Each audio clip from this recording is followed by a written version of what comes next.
दोस्तों, स्वागत है आपका मज़ेदार दुनिया में। ये दुनिया आपको इस दुनिया से दूर एक नई यात्रा पर ले जाएगी। वो यात्रा जो रहस्य और रोमांच से भरी होगी। तो आइए दोस्तों, टिकट लीजिए, यानी सब्सक्राइब कीजिए और तैयार हो जाइए मैजिक, मस्ती, मिस्ट्री से भरी रोलर कोस्टर रहस्यमयी राइड के लिए। जानते हो, रात के तीसरे पहर की सर्द हवाएं जब कांच की खिड़की से टकराती हैं तो उसकी सिसकियां मेरे बिखरे वजूद को चीर देती हैं। शायद कहीं दूर कोई गहरी सांसें ले रहा है, या शायद मैं ही हूं। सामने उजड़ी दीवार पर कुछ साए तैर जाते हैं, मानो अंधेरी रूहें अपनी भूख प्यास मिटाने आई हों। वक्त का अब मेरे लिए कोई मतलब, कोई सबब नहीं रहा। पिछली रात वो फिर से आई थी, कदे आदम सी लंबी, धूसर रंग की खाल, आंखों के नाम पर कुछ नहीं, बस अंधेरे की काली गुफाएं। उसके कदमों की खुरदरी चाप मेरी रगों में जहर बनकर दौड़ती है। वो कुछ कहती नहीं, बस अजीब सी सरगोशियां, मानो कोई मुर्दी गुफ्तगू करती हो। औरों की तरह मैंने भी बचने की पुरजोर कोशिशें की, पर मैं जान चुका अब ये मेरा घर नहीं रहा, ये घर उसका है। मैं तो सिर्फ एक मेहमान ही रह गया हूं, सिर्फ एक कैदी, केवल एक शिकार, उसका शिकार। तभी दरवाजे पर दस्तक हुई। शायद सुबह का उजाला होने वाला था, लेकिन उससे क्या ही बदलेगा। अब यहां का अंधेरा कभी खत्म नहीं होता। दस्तक फिर से हुई, इस बार पहले से भी ज्यादा तेज। मैंने किसी तरह हिम्मत जुटाकर दरवाजा खोला, लेकिन बाहर कोई नहीं था। बस दरवाजे पर एक सुर्ख लाल रंग का निशान, किसी के हाथ का, मुझे पूरी कोशिश से अपनी ओर खींचता हुआ। मैं उस दरवाजे से निकलकर तेजी से भागा, बदस्तूर भागता ही गया, पर दीवारें बढ़ती गईं, फैलती गईं। गलियारे बदकिस्मती की तरह मीलों लंबे और लंबे होते चले गए। एक कभी न खत्म होने वाली भूल भुलैया बनती जा रही थी ये। और जाने कैसे दौड़ते दौड़ते मैं वापस अपने कमरे में पहुंच गया था, ठीक वहीं पर जहां से निकलकर भागा था। मुझे लगा जैसे मेरी आंखों से खून रिस रहा हो, या शायद ये पसीना था, मैं नहीं जानता। पर मैंने उसे फिर से अपने ठीक सामने देखा। वो लगभग चिढ़ाती हुई सी मेरे सामने खड़ी थी, मुस्कुराते हुए। एक शैतानी मुस्कान थी उसके चेहरे पर। उसने मुझसे कुछ कहा जिसे शायद मैं समझ नहीं पाया, और शुक्र है कि मैं उसकी बात समझ नहीं पाया, क्योंकि कहीं ना कहीं शायद मैं उसकी बातों को समझने से डरता था। आज भी मैं यही हूं, इसी घुप अंधेरे में। दीवारों पर उसकी परछाई चलती है, दस्तकें अब भी होती हैं, पर अब मैं दरवाजा नहीं खोलता। कभी कभी लगता है कि मैं अब भी इंसान हूं, पर फिर लगता है कि शायद सिर्फ एक परछाई। कई दिन या शायद कई साल हो गए हैं, वक्त की पकड़ मुझ पर से छूट चुकी है। मैं सांस लेता हूं, पर जैसे मेरी सांसें भी सड़ने लगी हैं। दीवारों से कभी कभी किसी की फुसफुसाहट सुनाई देती है, मेरी अपनी आवाज या फिर शायद उसकी। रातों में जब नींद मुझे अपने जाल में खींचती है, मैं सपनों में खुद को दौड़ता हुआ पाता हूं। एक घना जंगल, सूखी मरी हुई टहनियां मेरी खाल को चीर देती हैं। उन पर पत्तियां नहीं बची, केवल उखड़े हुए बालों की सूखी लटें। पेड़ों पर लटकती हुई वे मेरी ओर घूरती रहती हैं। उनके कोटर जैसे खाली चेहरे सिसकियां लेते हुए मुझे पुकारते हैं। जानते हो, एक बार पहले भी मैंने भागने की कोशिश की थी। मैंने कमरे में लगी पुरानी खिड़की तोड़ी और खिड़की के बाहर छलांग लगा दी, और बाहर बिखरा अंतहीन अंधेरा मुझे निगलने को पूरी तरह बेताब था। मैं एक लंबी गहरी गिरावट में गिरता जा रहा था। खुली हवा की जगह सिर्फ एक सर्द, ठंडा, चिपचिपा सन्नाटा। लेकिन जब मेरी आंखें खुली तो मैं फिर उसी कमरे में था।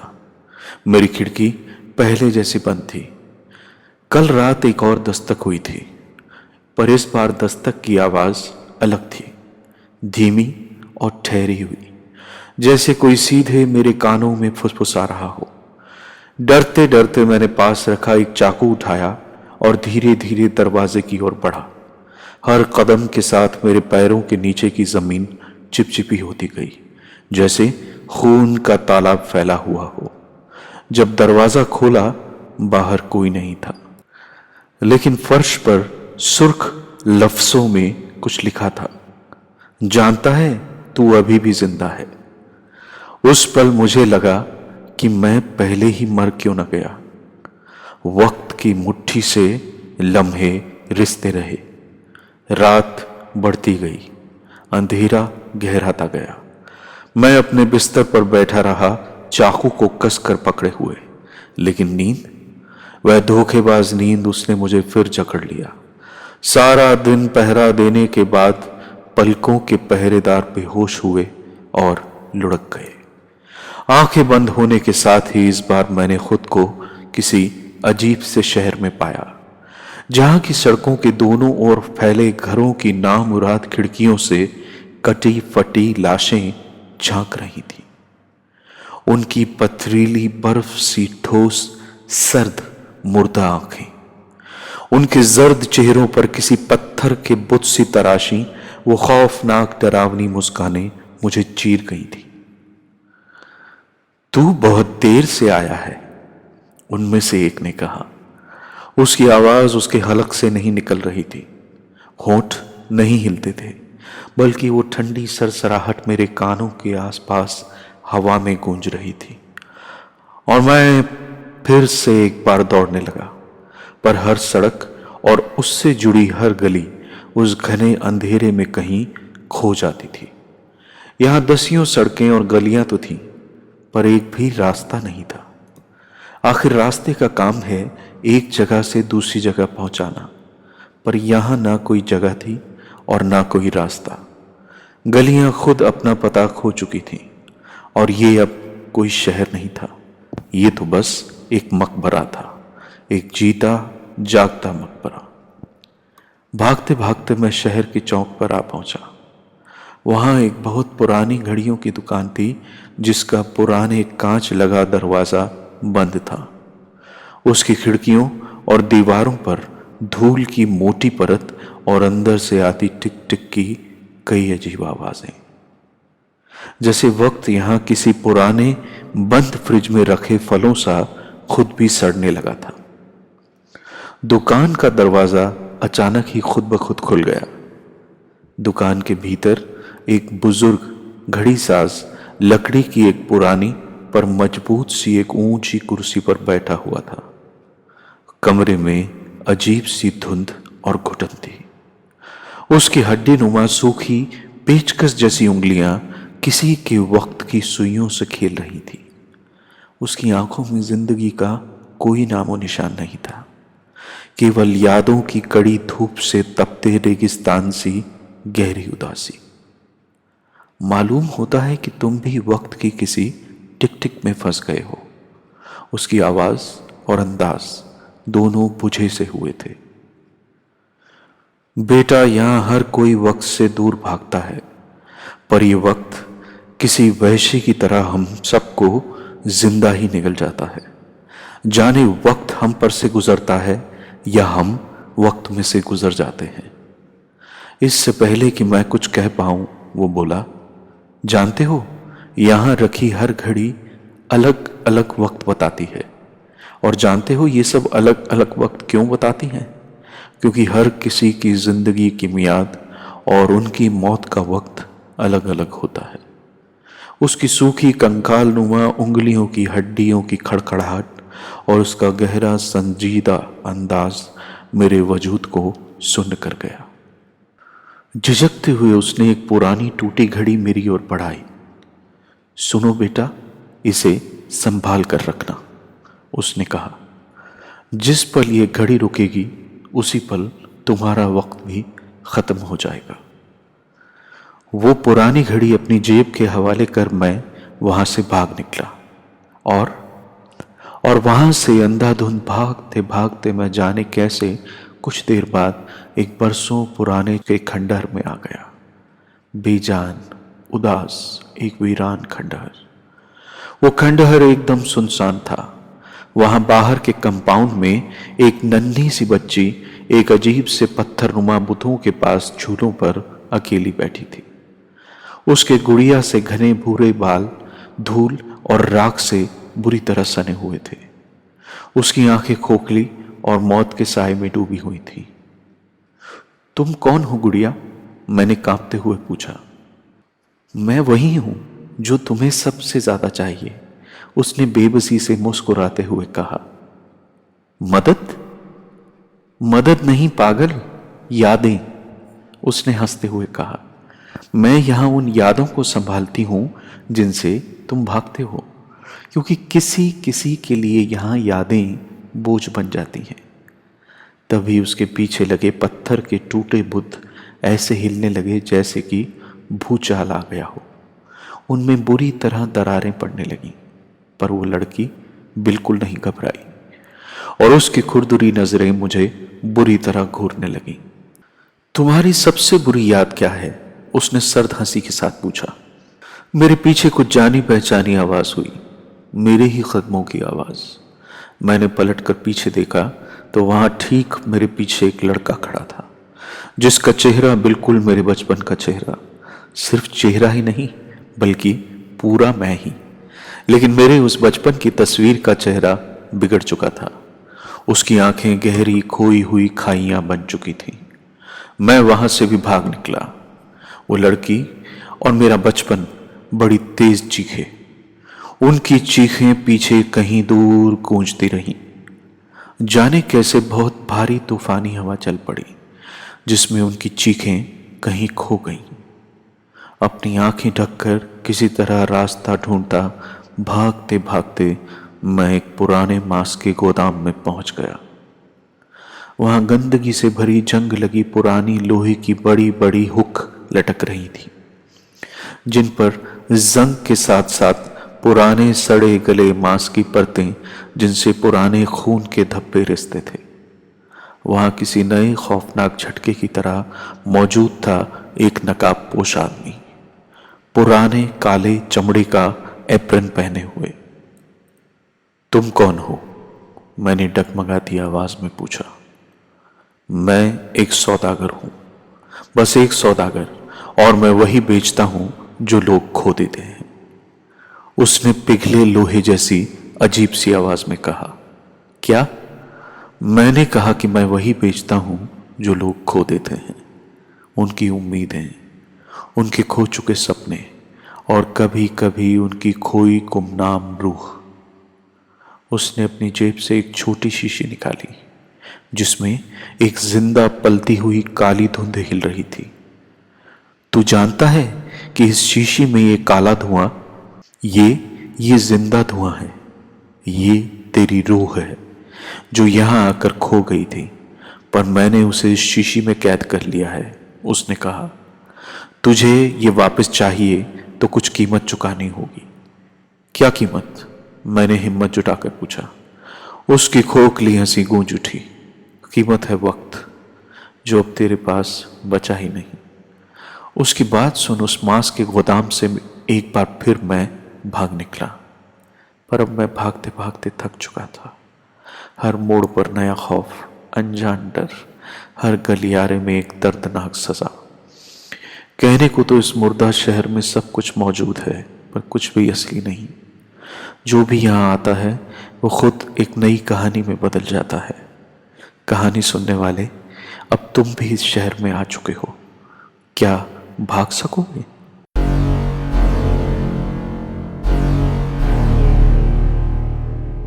यह शहर और कुछ नहीं बल्कि एक बिगड़ा हुआ चेहरा, एक धुंधली परछाई है। समय यहाँ झुका हुआ है, होश यहाँ टूटा हुआ और आवाजें यहाँ मुर्दा हैं। इस शहर में सच और झूठ में कोई फर्क नहीं बचा। यहाँ हर एक रास्ता एक गलत मोड़ पर खत्म होता है। भागने का कोई अंत नहीं, भागने की कोई दिशा नहीं, क्योंकि यहाँ दिशाएं भी खुद ब खुद बदल जाती हैं। पर मैं अभी भी भाग रहा था। पीछे से आवाजें ऐसी गूंज रही थीं जैसे हड्डियों की टूटने की गूंज हो। हवा में सड़े हुए पत्तों और जले हुए समय की गंध थी। गलियों की दीवारों पर असली चेहरों की तरह सांस लेते हुए खौफनाक अक्स उभर आए थे। वहां मत देखो, एक अजनबी सी फुसफुसाहट मेरे कानों में कौंधी। लेकिन फिर भी मैंने देखा, पीछे, मेरे पीछे जहां सिर्फ स्याह अंधेरा होना चाहिए था, वहां एक झुकी हुई दिखती छिपती परछाई थी। उसकी झुर्रियों भरी गर्दन तिरछी मुड़ी हुई थी। उसकी आंखें बिना पलके झपकाए मुझ पर बदस्तूर जमी हुई थी। वो हंस तो बिल्कुल भी नहीं रही थी, फिर भी उसके अजीब से लटकते उधड़े होठों से उभरती बिगड़ी सी मुस्कान उसके टूटे हुए जबड़े की तरह बेमेल और भयानक थी। आखिर तूने हमें देख ही लिया, वो बुदबुदाई, और तभी मेरे पैरों की नसें जकड़ने लगी। मैं किसी तरह खुद को घसीटते हुए एक पुरानी लाइब्रेरी में पहुंच गया। दीवारों पर मकड़ियों के अनगिनत जालों के साथ साथ बासी कागजों की बंधी हुई लाशें लटकी थीं। किताबों के पन्ने ऐसे फड़फड़ा रहे थे जैसे वक्त की बेरहम हवा के झोंकों से टकराने की कोशिश कर रहे हों। तभी एक लंबी छाया किताबों के पीछे से रेंगती हुई बाहर निकली। तू यहां सच की तलाश में आया है, वह मिट्टी में लिपटी हुई छाया हौले से फुसफुसाई। कौन हो तुम? मैंने कांपते हुए पूछा। मैं वो हूं जो सवालों के जवाब बेचती है, वो बोली, पर तुझे उन जवाबों की कीमत चुकानी होगी। क्या कीमत? वो चीज जो तेरे लिए सबसे कीमती है, तुम्हारी यादें। मुझे एक बार उस झूले पर बैठी नन्ही सी बच्ची की याद आ गई कि यहां आकर सभी की यादें भारी हो जाती हैं। मुझे याद आया कि वो भी तो यादों के बारे में ऐसा ही कुछ कह रही थी। तभी वहां रखी किताबों से दबी हुई सिसकियों की आवाजें आने लगी। मैंने पीछे देखा तो पाया कि हर किताब के पन्ने खून से लिखे हुए थे। कुछ पन्ने अब भी चिपकते हुए फड़फड़ा रहे थे जैसे कोई उनके कदम पकड़ता हो और वो अपना पूरा दम लगाकर भागने की पुरजोर कोशिश कर रहे हों। अपनी यादें यहीं छोड़ दे और अपनी सच्चाई को पाले, उस छाया ने हिकारत से कहा। उफ, ये कोई शहर था कि कोई कभी ना खत्म होने वाला बुरा ख्वाब, एक के बाद एक अनदेखा अनसुलझा मंजर। तभी पुरानी घड़ी जो मुझे घड़ी साज ने दी थी चलने लगी। उस पुरानी घड़ी की टिक टिक एक भयानक प्रेत की हंसी में बदल गई। वक्त अपने अंत की ओर दौड़ पड़ा था और अचानक मैं एक चौक पर पहुंचा जहां एक लंबी कदे आदम हसीना और एक भौंडा काला शैतान मेरा इंतजार कर रहे थे। उस हसीना ने ठंडी मुस्कान के साथ कहा, अब समझा, यह शहर अंतहीन है। शैतान ने रूखी हंसते हुए कहा, यहां तुम कभी कुछ नहीं छोड़ सकते, लेकिन फिर भी तुम्हें सब कुछ खोना ही होगा। और अचानक मैंने देखा मेरे पैरों के नीचे की जमीन डहने लगी थी। पूरा शहर अंधेरे की गर्त में गिरने लगा और आखिरी चीज जो मैंने सुनी वो थी उन दोनों की एक बेदर्द और क्रूर हंसी जो शायद अब मेरी किस्मत बन चुकी थी। पीछे से आवाज गूंजी, तूने ही तो हमें बुलाया था, देखना तू, खेल अब शुरू होगा। उस हसीन लड़की ने धीमी मुस्कान के साथ कहा। इधर उस शैतान हवा में एक लकीर खींची और कहा, हमारी मौत भी तुम्हारी है और तेरी कभी ना खत्म होने वाली जिंदगी भी हमारी है। हो गया फैसला। और इसी के साथ उस घड़ी साज की दी हुई घड़ी की सुइयां पीछे की ओर घूमने लगी। अंधेरे एक बदसूरत भूल भुलैया में बदल गए और तब मैंने देखा खुद को। मैं वहां खड़ा था, मरा हुआ था या जिंदा यह समझना मुश्किल था। तुम अब हम में से एक हो, उस लड़की ने मनहूस मिठास से कहा। ये शहर ही तुम्हारा आखिरी घर है और कभी भी तुम्हें नहीं छोड़ेगा। यहां कोई दीवार टिकती नहीं थी। यहां दरवाजे अपने आप खुलते और गायब हो जाते थे। पत्थर के टूटे टुकड़ों और धूल में दबी चीखों के बीच हवा में गल चुके वक्त की बात थी। हर कदम पर ऐसा लगा जैसे मुर्दा रूहों की परछाइयां मेरा पीछा कर रही थी। मैं एक कोने में रुका। सामने पुरानी लकड़ी का एक दरवाजा था जिस पर खून से लिखा था, यहां से लौटना मना है पर आगे जाना भी मना है। मैंने किसी बेहोशी में ही वो दरवाजा खोला और खुद को वापस उसी गलियारे में पाया जहां से मैं आया था। अचानक दीवारों पर बंद हाथों की छापें उभर आई। किसी के घसीटने की आवाजें मेरे दिल की धड़कनों के साथ ताल मिलाने लगी और एक साया मेरे सामने नुमाया हुआ। वो साया कोई और नहीं, मैं ही था, लेकिन एक अलग भयानक रूप में। उसकी आंखें खाली थीं, उसकी मुस्कान कटी फटी और दर्द से जमी हुई। तुम कौन हो? मैंने लगभग चीखते हुए पूछा। मैं वही हूं जो तूने खुद से छुपा रखा है। मैं तेरा असली चेहरा हूं। वह आहिस्ता आहिस्ता आगे बढ़ा। उसकी जर्जर हड्डियां चटक रही थी और हवा में सड़ते हुए सपनों के जैसी बास थी। और तभी अचानक उस पुराने घड़ी साज की आवाज गूंजी, वक्त से लड़ाई मत कर, कभी जीत नहीं पाएगा। उसकी सारी शर्तें बिना कोई सवाल मान ले या उसे भुगत। और तभी मेरे हाथ में टूटी हुई घड़ी अचानक चमकने लगी। तुम्हें इस घड़ी को मुझे वापस सौंपना होगा। एक बड़ी डरावनी आवाज आई। पर ये घड़ी तो मेरी आत्मा है, मैं चीखा। तो इससे क्या? वह हंसते हुए बोला, यहां तो सभी की आत्माएं समय की भूख हैं। मैंने घड़ी उसे वापस करने की बजाय जमीन पर फेंक कर टुकड़े टुकड़े कर दी थी। और उस घड़ी के पास ही कहीं वो शीशी जिसमें कि उस नकाबपोश ने मेरी रूह को कैद करने का दावा किया था, वो भी घड़ी के साथ ही चकनाचूर हो गई थी। वहां दीवारों में दरारें उभरने लगी, चीखें गूंज उठी, तूने यहां का उसूल तोड़ा है। वो हसीन लड़की और बदसूरत काला शैतान अचानक वापस प्रकट हुए। शैतान बड़ी हिकारत से बोला, तू अब समय के बाहर हो चुका है। तू अब मौजूद नहीं, लेकिन मिटा भी नहीं। और एक बार फिर मैं पलक झपकते ही अपने उसी नमी और सीलन भरे कमरे में था। वो तेज धार चाकू अब भी मेरे कांपते हाथों में था और अब मेरी कलाई से खून भी टपक रहा था। पर ऐसा कोई जख्म मैंने खुद को नहीं दिया था और न ही मुझ पर किसी ने हमला किया था। मेरे सामने सीलन भरी दीवार पर किसी ने लिखा था खून से कि तू सिर्फ सोच सकता है कि तू आजाद है। और तब से मैं हर रात जागता हूं, हर दस्तक के इंतजार में। अब मैं वहां से भागता नहीं, क्योंकि मुझे लगता है वो जो दस्तक दे रहा है वो मैं ही हूं। मैं ही दस्तक देता हूं और मैं ही दरवाजा खोल देता हूं। ये अंधेरा कोई और नहीं, मैं ही हूं। रातें बेमानी हो चुकी हैं। ये बुढ़ती सिसकती दीवारें मेरी सांसों की गवाह हैं और छत से झांकती बेशर्म दरारें अंधेरे की कहानियां बुदबुदाती हैं।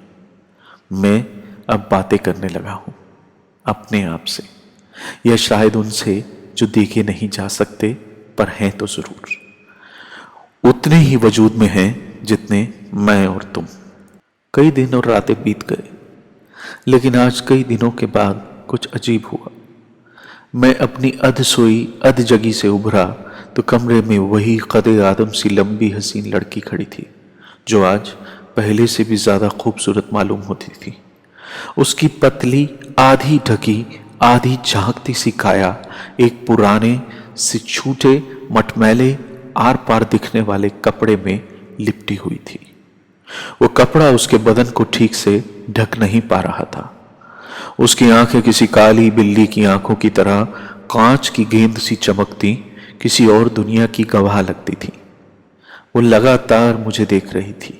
मुझे, तुम आखिर हो कौन? नाम क्या है तुम्हारा? मैंने उससे पूछना चाहा, पर लफ्ज गले में ही कहीं अटक गए। उसने शायद मेरे हलक में अटके हुए लफ्ज भी पढ़ लिए थे। नाम बताना जरूरी है? उसने मुस्कुराते हुए पूछा। तुझे नाम से क्या? तू तो पहले ही अपने नाम से दूर भाग चुका है। और फिर वो धीरे धीरे मेरे करीब आने लगी थी। उसकी चाल हवा की तरह हल्की और मदहोश कर देने वाली थी। और अब मेरी धड़कनें मेरी सांसों से भारी हो चली थी। उसकी मुस्कान किसी पागल बुत की तरह जमी हुई और खौफनाक थी। तुम मुझसे क्यों बात कर रही हो? मैंने कमजोर आवाज में कहा। मैं तुझे बहुत पसंद करती हूं। जानता है क्यों? क्योंकि तूने सोचना छोड़ दिया है और मैं सोचने वालों से नफरत करती हूं। उसने दबी हुई हंसी के साथ जवाब दिया। कमरे में सन्नाटा था, शहर की दूर से आती हुई गुनगुनाहट के अलावा। क्या वक्त हो चला है? मैंने पूछा। वक्त? वक्त सिर्फ एक गलतफहमी है, उस लड़की ने कहा। उसकी आवाज सहज और सदी हुई फुसफुसाहट सी थी, जो कमरे में किसी भुतहा गूंज की तरह तैर गई थी। वो धीरे धीरे करीब आती गई। उसके बदन से लिपटा कपड़ा बड़ी मुश्किल से उसके शरीर को छिपा पा रहा था। मेरा दिल मेरी छाती में धोंकनी सा धड़क रहा था। डर और कुछ अनजाना एहसास, कुछ ऐसा जिसे मैं ठीक से समझ नहीं पा रहा था। उसकी आंखें मुझ पर टिकी हुई थीं, बिना पलक झपकाए और अजीब तरह से, जैसे चीनी मिट्टी के समंदर में तैरते हुए दो संगमरमर के गोले। मैंने बिस्तर पर बैठे बैठे ही पीछे की ओर खिसकने की कोशिश की, लेकिन मेरे पैर ऐसे लग रहे थे जैसे वो शीशे के बने हों। तुम यहाँ क्यों आई हो? मैं किसी तरह अपनी कांपती हुई आवाज में पूछने में कामयाब रहा। मैं जहां हूं वहां इसलिए हूं क्योंकि तूने मुझे अंदर आने दिया, उसने जवाब दिया। उसकी मुस्कान कभी डगमगाती नहीं थी। तू ना सोचते हुए भी मेरे लिए एक खुली किताब की तरह है और मुझे तेरी कहानी काफी दिलचस्प लगी है। उसकी ठंडी उंगलियां मेरी बाह को छूती हुई बाहर निकली, जिससे मेरी रीढ़ की हड्डी में सिहरन दौड़ गई। उसका स्पर्श अस्वाभाविक रूप से ठंडा था, बिना खिड़कियों वाले कमरे में ठंडी हवा की तरह। मुझे एक अजीब सा एहसास हुआ, जैसे वो मुझसे कुछ खींच रही हो, कुछ अहम और गर्म, जैसे कि मेरी सांसें, मेरी उम्र, मेरा लहू और जिंदगी। तुम चाहती क्या हो? मैंने हकलाते हुए पूछा। मैं तुम्हें और तुम्हारी गर्मजोशी को खुद से बांटना चाहती हूँ। मुझे ऐसा महसूस होता है जैसे जिंदगी के कुछ कतरे तुम्हारे पास अभी भी मौजूद हैं, शायद यहीं कहीं आसपास बिखरे, या फिर तुम्हारी किसी जेब में। उसकी आवाज एक मीठी अतरंगी सरगोशी में बदल गई थी। मैं चाहती हूं तुम फिर से जिंदा महसूस करो, भले ही केवल कुछ पलों के लिए। मेरे जहन में सवालों की बाढ़ सी आ गई थी, लेकिन मैं उन्हें लफ्जों में ढाल ही नहीं सका। जुबान जैसे साथ नहीं दे रही थी। वो थी कौन? वो यहां आई तो आई कैसे? फिर से जिंदा महसूस करो, इस बात से उसका क्या मतलब था? लेकिन इससे पहले कि मैं कुछ बोल पाता, वो झुकी। उसकी सांसें उसकी छुअन की तरह बर्फीली थी और उसने अपने जमे हुए होंठ मेरे होंठों पर रख दिए। उसका वो चुंबन बिजली की तरह था, जिससे मेरे बदन में घबराहट और जोश का एक मिला जुला झटका लगा। धीरे धीरे मुझे टटोलते हुए उसका हाथ सरकते सरकते मेरी गर्दन के पीछे तक चला गया था। उसने मुझे कसकर पकड़ लिया था, मानो जैसे कि उसे डर हो कि शायद मैं दूर हट जाऊंगा। और उसी पल मुझे एक चौंका देने वाली सफाई के साथ एहसास हुआ कि वो सिर्फ मेरे ख्यालों की उपज नहीं थी।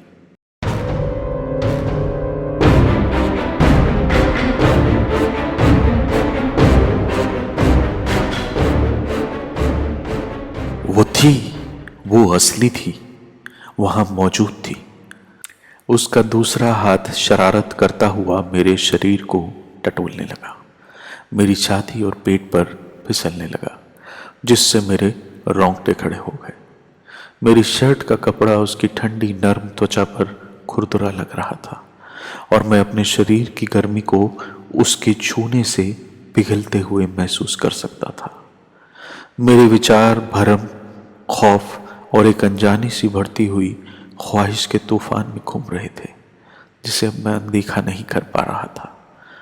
अचानक एक ऐसी ताकत के साथ जो उसके नर्म, गोदास और कोमल शरीर से वास्ता नहीं रखती थी, उसने मुझे वापस बिस्तर पर धकेल दिया। बिस्तर और गद्दा हमारी हरकतों के खिलाफ चरमरा रहे थे, विद्रोह कर रहे थे, पर उस पल में उसकी मर्जी के बिना कुछ भी हो पाना मुश्किल था, या शायद नामुमकिन। उसका शरीर किसी चंदन के पेड़ पर लिपटते हुए सांप की मानिंद मुझ पर तैर रहा था।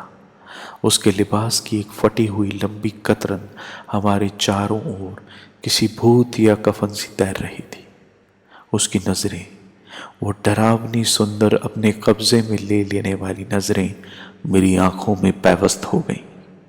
अब उसने मेरी नजरों से अपनी नजरें हटाए बगैर अचानक मेरी शर्ट के बटन खोलने शुरू कर दिए और मेरे हाथ अपने आप ही उसके हाथों को रोकने के लिए ऊपर पहुंच गए। ऐसा मत करो, मैं फुसफुसाया।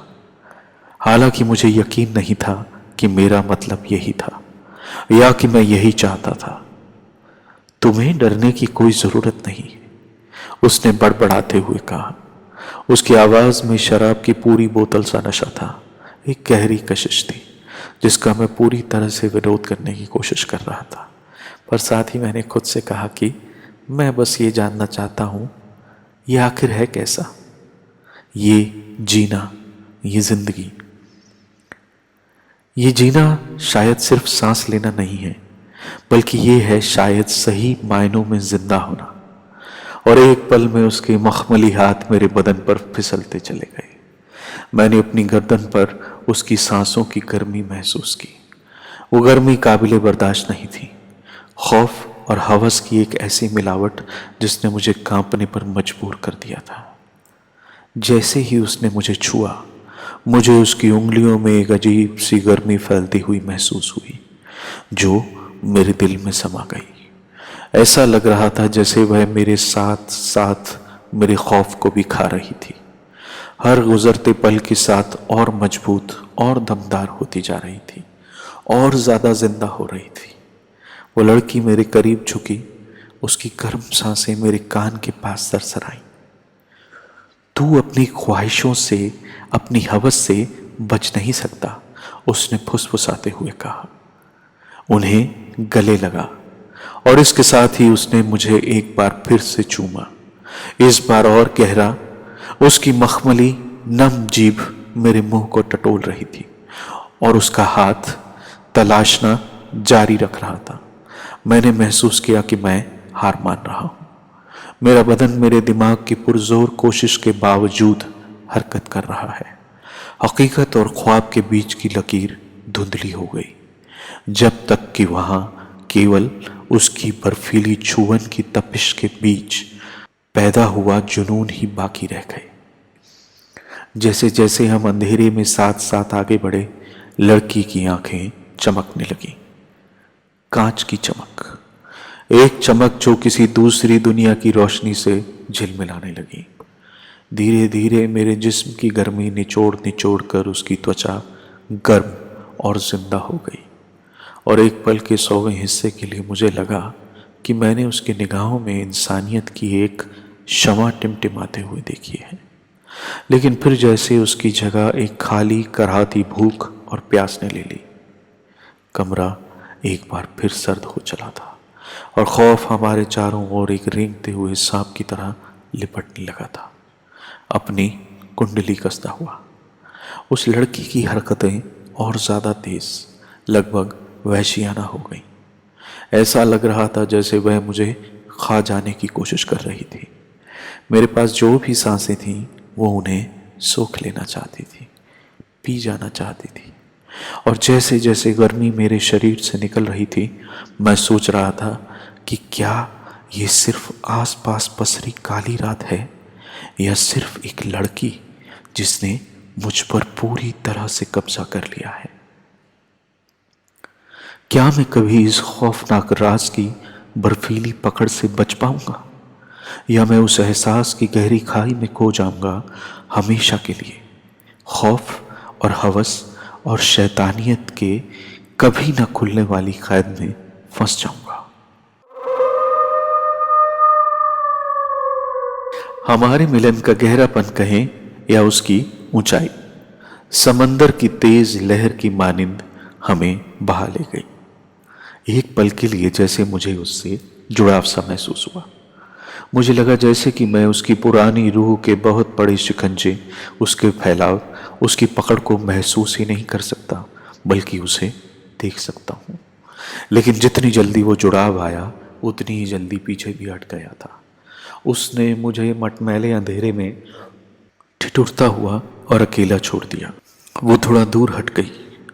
उसके बदन से फटा हुआ कपड़ा खिसक गया और उसका बेपर्दा हुस्न पूरी तरह दिखाई देने लगा, जो मेरी आंखों में एक मदहोश टिमटिमाती लौ सा दमक रहा था। शुक्रिया अपनी गर्मजोशी मेरे साथ बांटने के लिए, उसने धीरे से फुसफुसाया। उसकी आंखें अपने पहले जैसे मंजर पर लौट आईं और इसके साथ उसका साया अचानक हवा में कहीं गायब हो गया। मुझे मेरी उखड़ी हुई सांसों के साथ अकेला छोड़कर। क्या मालूम कि ये सिर्फ एक ख्याल था, ख्वाब था, या कुछ लम्हों की हकीकत। कौन जाने कि यह मुलाकात असल में कभी हुई भी थी या नहीं। कमरे में सर्दी और नमी बनी रही, जो मेरे सामने अभी अभी आए असली खौफ और हवस से भरे डरावने ख्वाब की याद दिला रही थी। मैं सिकुड़ा सा वहां लेटा हुआ, कांपता हुआ और थका हुआ, जिंदा और मुर्दा लोगों के बीच की लकीर के बारे में सोच रहा था, और यह भी कि कभी कभी उस लकीर को कितनी आसानी से पार किया जा सकता है। तभी वह काला भद्दा शैतान कमरे में किसी धुएं की तरह दाखिल हुआ, मानो वो किसी स्याह अंधेरे से घड़ा गया था। उसके चेहरे पर फटी हुई सलवटें थीं, जैसे किसी के पैरों की बिवाइयां हों, या जैसे किसी पागल पेंटर का अधूरा फटा हुआ कैनवस। उसकी आंखों की पुतलियां गोल गोल घूमती थीं। उनमें कोई इंसानी जज्बात नहीं थे, केवल शैतानियत और वहशत की इंतहा। क्या मुझे आने में देर हो गई? उसने अपना बड़ा सा शैतानी सर झुकाते हुए कहा। उसकी आवाज हवा को चीर रही थी, एक कोने से दूसरे कोने तक टकराती हुई सी गूंज रही थी, ऐसे जैसे कि किसी टूटे हुए वायलिन की बेसुरी हौलनाक धुन। वो हसीन लड़की दोबारा दिखने लगी और बोली, तुम्हारी जगह कोई नहीं ले सकता। उस लड़की के बदन पर कपड़े अभी भी ना के बराबर थे। उसने अपनी शरारती मुस्कुराहट खनखनाते हुए कहा, और वो रूहों से दिखने वाले वहशी शैतान और वो कमसिन हुस्न आपस में बात करने लगे। मैंने तो सोचा था ये मर चुका होगा। वो परेशान सी हंसी के साथ मेरी ओर बढ़ा, पर देखो अब भी जिंदा है और सोचता है कि सब कुछ समझ सकता है। और उनके बीच बातचीत का खेल शुरू हो गया। लड़की बोली, तुम्हें लगता है ये अभी भी कोई इंसान है? शैतान बोला, इंसान? मुझे नहीं लगता। मुझे तो केवल मांस और हड्डियों की गठरी मालूम होती है। सिर्फ एक ख्याल, एक जज्बात, या सिर्फ एक छलावा।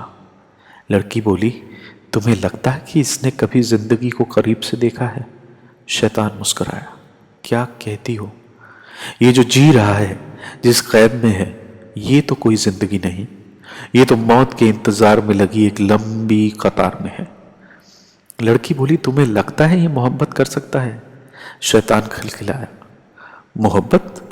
मुझे ऐसा बिल्कुल नहीं लगता। ये तो जैसे गुजरते वक्त के साथ गल रहा है और उसे ही जीना मान रहा है। उनकी ये बातें सुन मैं बुरी तरह घबरा गया था। मैं बिस्तर में और धंस गया था, लेकिन कमरे में अब कोई रास्ता नहीं था। ऐसा मालूम होता था जैसे कि चारों तरफ की दीवारें अंदर को खिसक रही थी। तुम हमारी बातों से भाग नहीं सकते, लड़की ने कहा। तुम तो खुद अब एक पहेली बन चुके हो। तुम जितना खुद को सुलझाने की कोशिश करोगे उतना ही उलझते जाओगे, और यही कोशिश लम्हा दर लम्हा तुम्हें पागल कर देगी। वह शैतान बोला। उसकी आंखों में एक भयानक चमक थी, क्योंकि ये दुनिया कोई कहानी नहीं है, ये तो एक कोरा मजाक है। तुम्हारे साथ खेला गया एक भद्दा मजाक, और जानते हो इस मजाक को समझने वाला सबसे पहले मारा जाता है। अंधेरा गाढ़ा हो गया था। अचानक मेरी आंखों के सामने दुनिया मुड़ने मरोड़ने लगी। दीवारों से खून रिसने लगा, लेकिन उसका रंग काला था। कमरे की छत पर लटकी एक पुरानी घड़ी ने उल्टी दिशा में समय गिनना शुरू कर दिया। लड़की ने धीरे से फुसफुसाया, तूने अब सच को छू लिया है इंसान, पर सच को छूने वाले कभी वापस नहीं लौटते। उस शैतान का वहशियाना कह कहा, उसका बेदर्द ठहाका उस सिमटते हुए कमरे में गूंज उठा। अब तू भी हमारी कहानी का हिस्सा बन चुका है। और उस रात मेरी दुनिया हमेशा के लिए टूट गई। अंधेरा अब मेरी हड्डियों का हिस्सा बन चुका है। दीवारों के पीछे की फुसफुसाहटें अब साफ सुनाई देती हैं, जैसे वो मुझे बुला रही हूँ, ताने मार रही हूँ। मैं हर रात जागता हूँ, लेकिन ये जागना किसी बुरे खौफनाक सपने से किसी तरह कम नहीं है। अगर किस्मत कुछ होती है तो बदकिस्मती भी जरूर होगी, और बदकिस्मती से वो कमसिन जवान लड़की और वो खौफनाक शैतान अब मेरी हकीकत हैं। मेरे जो भी हालात हैं वो अब उनका हिस्सा बन चुके हैं। वो अभी भी आते हैं, दोनों आते हैं। कभी दूर से देखते हैं, कभी पास आकर कानों में फुसफुसाते हैं, पर आते जरूर हैं। उनकी बातें पागलपन और अजीब गहरे राजों से भरी है।